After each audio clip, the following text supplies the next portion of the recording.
Alright, so now let's solve our question number 5, which was on the sampling method that we have. Okay, so I taught all these sampling methods that you can see here. Okay, so we are going to use this question here to discuss how we can find a sample using all these methods there that I've listed. Okay, so we are going to start from the simple method. Okay, the simple random sampling method. We are going to go to the stratified.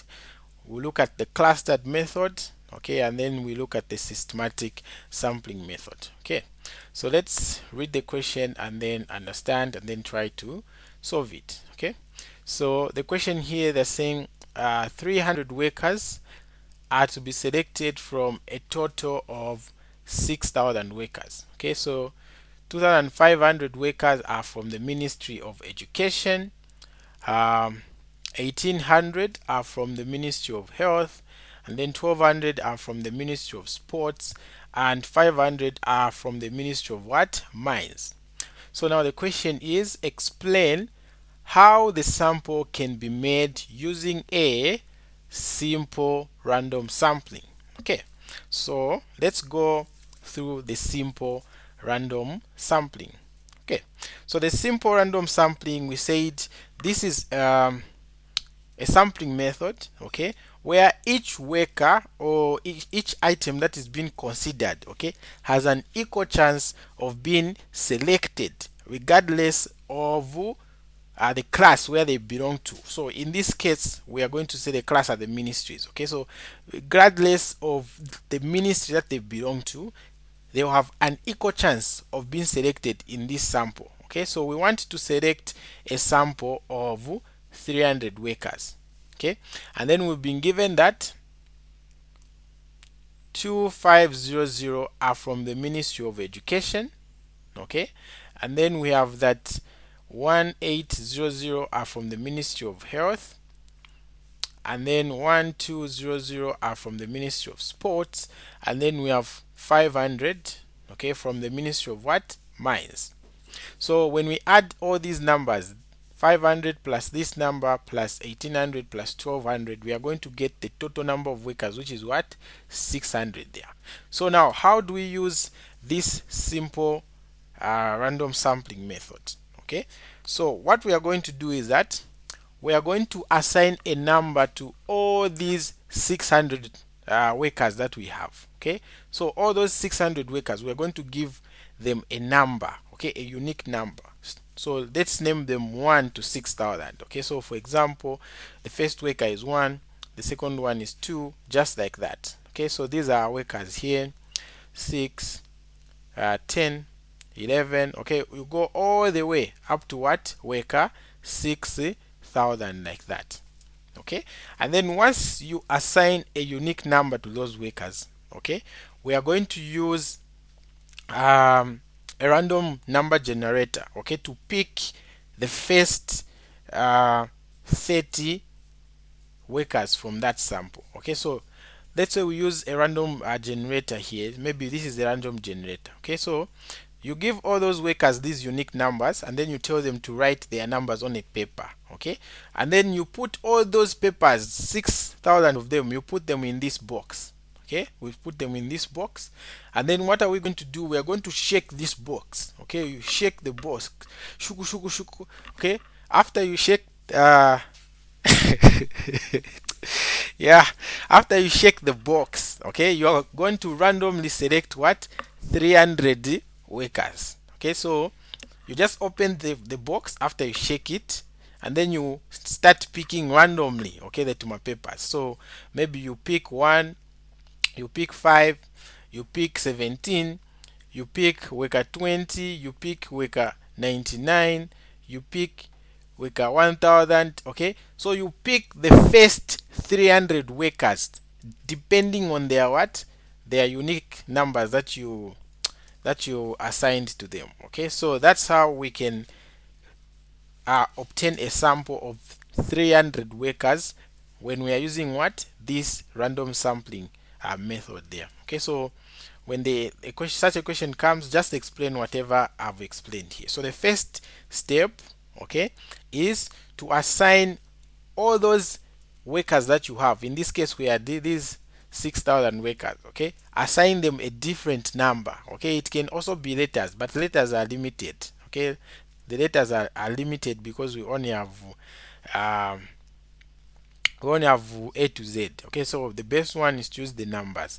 So you assign unique numbers to all the elements that you are considering. In this case we are considering the workers. Okay, and then you put them in a random generator. Okay, so it can be a box like I did here, or it can be a hat, or anywhere, okay, where you can just mix those papers that they will write their names on. Okay, and then after that you just pick the first 300 workers from this box. So those 300 workers, they are the ones that are going to be in your sample. Okay, so if you use that method, then you've used simple random sampling method. All right, and then let's go to the second one there. So if you have any questions, feel free to ask, guys. Okay, so let's go to the second one, which is stratified. Okay, let's go to the second one, which is stratified. So how do you pick a sample of 300 people, okay, using stratified random sampling? Okay, or maybe before we go to stratified, let me talk about the advantage and the disadvantage of using this simple random sampling. Okay, so the advantage is that it's simple, okay, to choose the workers. It's simple and it's unbiased, okay. And then the disadvantage is that it does not ensure proportional representation from each ministry. So imagine you have these 6,000 workers, and then you want to pick 300, okay, and then you use this simple random sampling, and then you pick all these 300. You just pick them from the Ministry of Education. Okay, it means your selection here won't be representative. Okay, you just get workers from the Ministry of Health, and that's all. Okay, so that's one of the disadvantage of simple random sampling. And then now let's talk about the stratified random sampling. Okay, so the stratified random sampling, okay, divides the population into groups. Okay, and these groups we call them strata. Okay, so divides the data into groups that we call as strata. So these strata are just smaller groups from the total number of workers that we've been given here, okay, based on their characteristics. Okay, so in this case we are going to pick that characteristic to be the ministry. Okay, we are going to say 2500. Okay, we know that this is from education. 1800, this is from health. And then we have 1200, we know that this is from sports. And then we have 500, and we know that this is from what? Mines. Okay, so we are going to group these workers in their respective ministries like I have done here. Okay, remember in our sample we want to choose 300 workers. Okay, so what are we going to do in order to choose these 300 workers? Okay, we are going to find a proportion of the workers to pick from each ministry. Okay, we are going to find a proportion of workers to pick from each ministry. So how are we going to do that? Okay, to find that proportion, you are going to divide, okay, the number of workers in that ministry divided by the total number of workers if you add all the workers from the other ministry, and then we are going to multiply that fraction by 300. Okay, so if we are considering the education there, the education ministry, we are going to say the proportion for education is just going to be equals to, okay, we have 2500 workers from education, so we're going to divide this by the total number, which is what? 6,000, like that.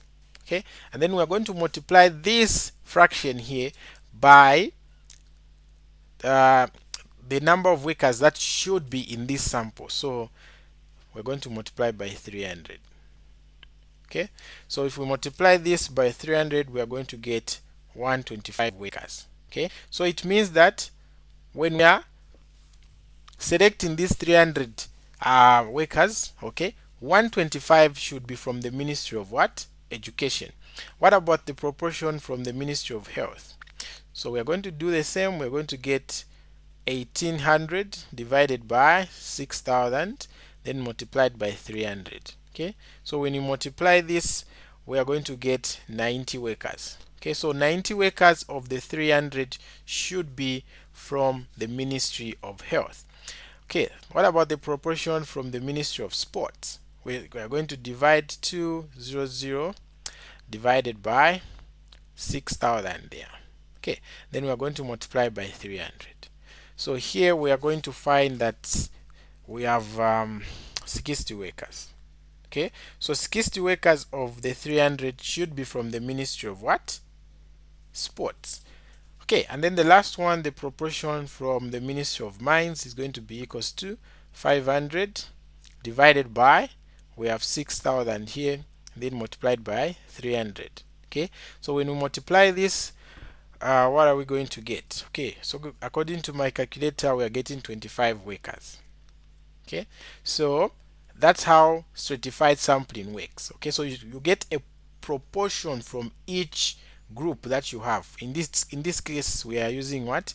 The ministries. Okay, so it means that we are going to pick 125 workers from the Ministry of Education, 90 from the Ministry of Health, 60 from the Ministry of Sports, and 25 from the Ministry of what? Mines. Okay, so now how do you pick these 125, 90, 60, and 25? Okay, you pick these by using random sampling method, and I taught you how to do that, right? So you're going to put these 25 100 workers from the Ministry of Education, okay, give them a unique number from 1 up to 2500, okay, and then get the tuma papers, put them in the box, shook, okay, and then you pick the first 125 workers there.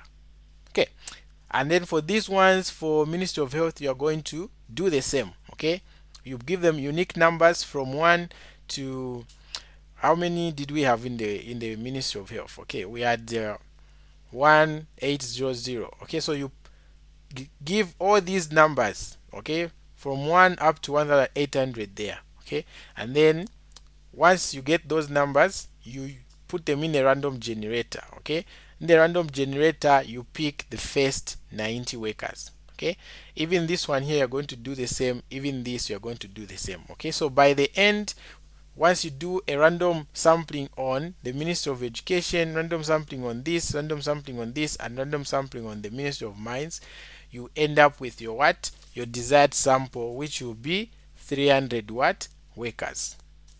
Alright, so that's how you use the stratified sampling method. Okay, so any questions there before we go to the clustered?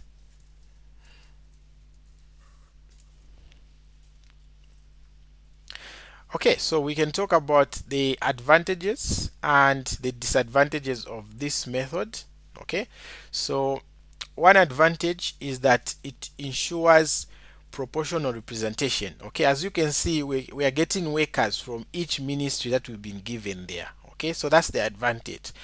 The data, the sample that you're going to collect will be representative of the entire population. Okay, because you have workers from each ministry, so that's a good thing. Okay, so that's an advantage. Okay, and then the disadvantage is that it may require you to know the group size of each ministry there. Okay, so now imagine if you have 100 of groups to consider. Okay, it will be very bad to use stratified sampling. Okay, so that can be a disadvantage. Alright, so now let's look at the clustered method. Okay, let's look at the clustered method.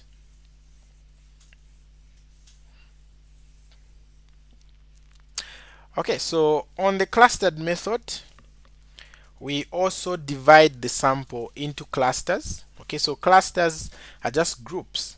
Okay, so we're going to divide these total 6000 workers, okay, into groups. Alright, so on this data here, we already have the group. So we are just going to say Ministry of Education, we have 2500. Okay, Ministry of Health, we have what? 1800. And then Ministry of Sports, okay, we have so sports we have 1200, and then Ministry of Mines we have what, 500. Okay, so this is the first step under clustered sampling. You divide your population into clusters like that. Okay, so um once you divide your population into these clusters here, okay, you are going to randomly select, okay, some of these clusters. Okay, we're going to randomly select some of these clusters. So maybe you have four papers here. So the first paper, there is E, meaning from Minister of Education. You have the second paper, there is H, Minister of Health. You have the other paper, maybe S, Minister of Sports, and then the other paper, Minister of Mines. So you're going to have these to my four papers. Okay, so you get these four papers, you put them in a box like that. Okay, and then you do your shook. Okay, so after you shake them, you select maybe two. Okay, you select two samples from this box here. Okay, so for example, maybe you get the cluster for Minister of Education, and then you get the cluster for what, Ministry of Health. Okay, so what you are going to do is that you are going to select all the members, okay, in these two clusters that you've randomly selected to be in the sample. Okay, so someone might be wondering because here we want the sample to have 300, but this education guy has 2500, even this health here has 1000 what, 800 there. Okay, so if the number exceeds, okay, if the workers that you have in these two ministries exceed the number that you are looking for, okay, then you just have to use you use random sampling on these two clusters that you've selected. Okay, so you get your workers from the Ministry of Education, and then you get your workers from the Ministry of Health. Okay, and then you use random sampling to select. Okay, so I taught you how to do the random sampling. Okay, so the most important thing here is first of all to divide, okay, the workers into clusters based on their, in this case we are considering the ministries. Okay, but you can have any other characteristics that you are considering, maybe based on their location where they're staying. Okay, so maybe we have Lusaka province, you have Copper Belt, all the 10 provinces in Zambia. Okay, and then once you divide them into those clusters, okay, you do a random sample. Okay, a random sampling of those clusters. Okay, so maybe you pick Lusaka, you pick Eastern, you pick Copper Belt. Okay, and then from these three clusters that you've selected, you're going to select all the members, okay, in those clusters. But if the members in those clusters, okay, are exceeding the number that you want, okay, you are going to do random sampling on these clusters that you've selected. Okay, so any questions there?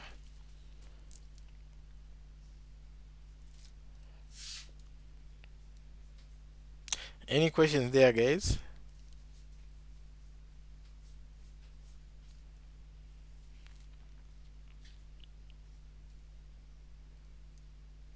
Okay, so one of the disadvantages of the clustered method is that it may introduce biasness.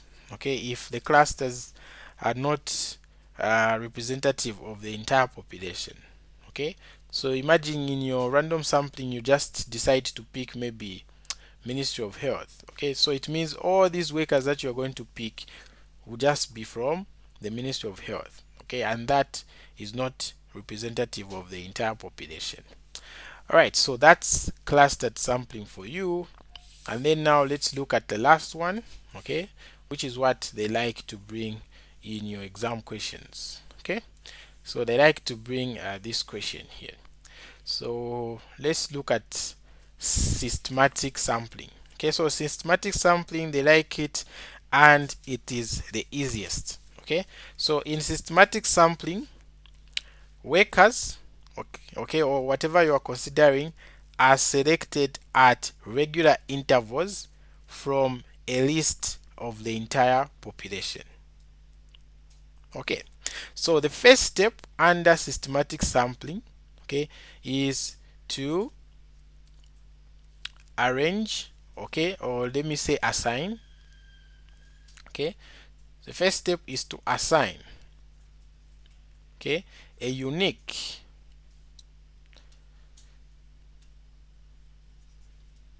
okay, to assign a unique label, okay, on all the members in the population.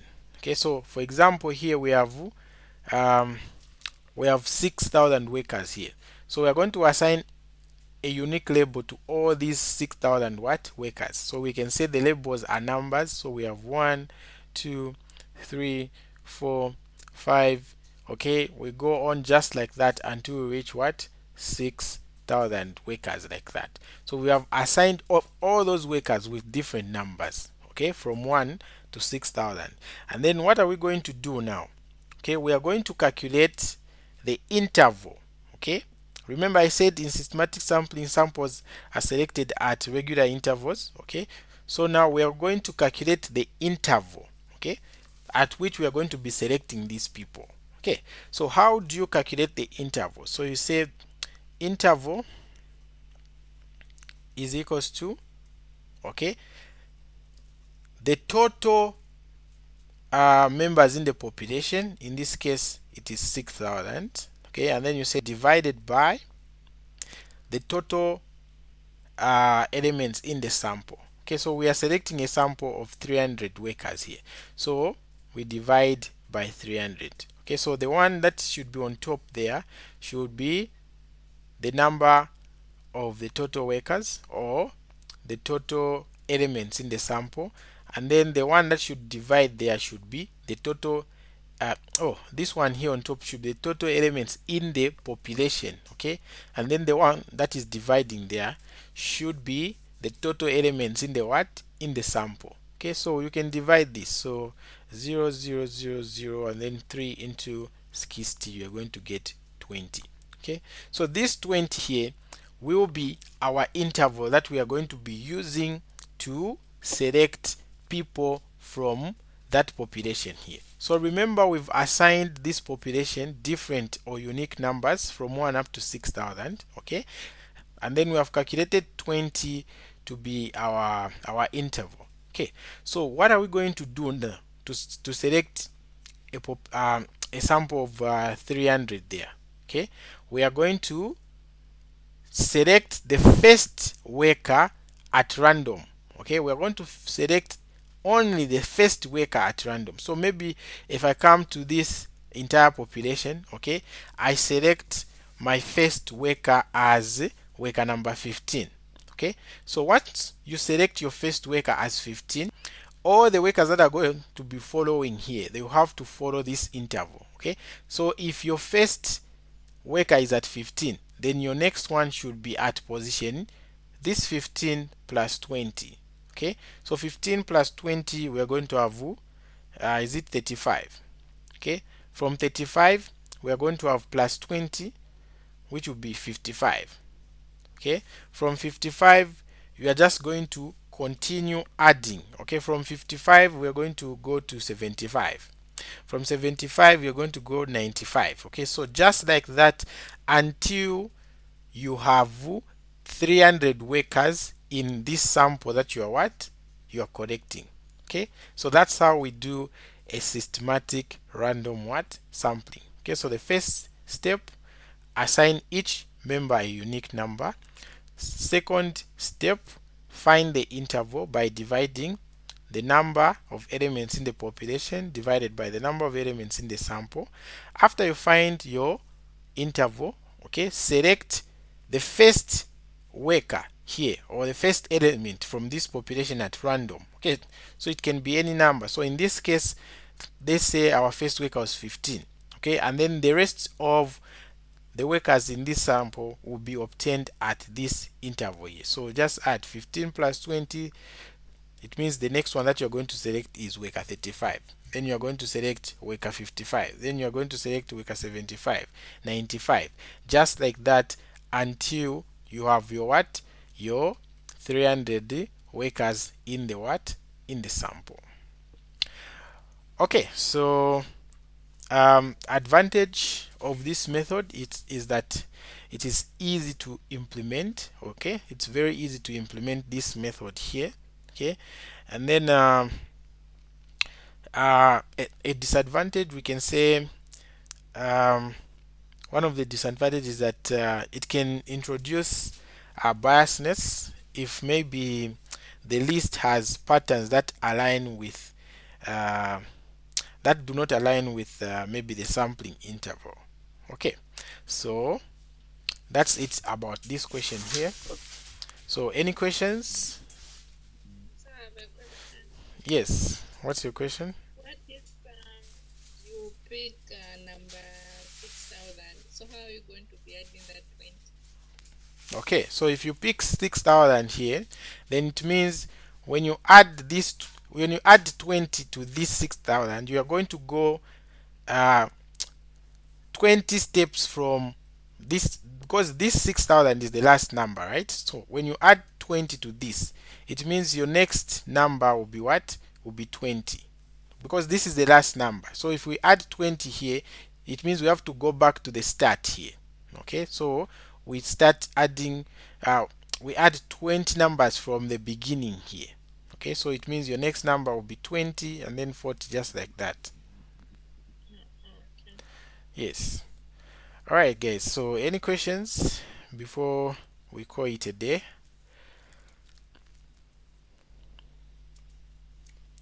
All right. So if there are no questions, then I end here. Thank you so much for attending, and this marks our last free class for second semester courses. Okay, so for those who would like to continue learning with us, okay, you are welcome to register. Okay, you can inbox me on WhatsApp, and then I can send you the procedure that will get you registered, and you'll be enjoying our lessons. All right, so have a blessed evening, guys.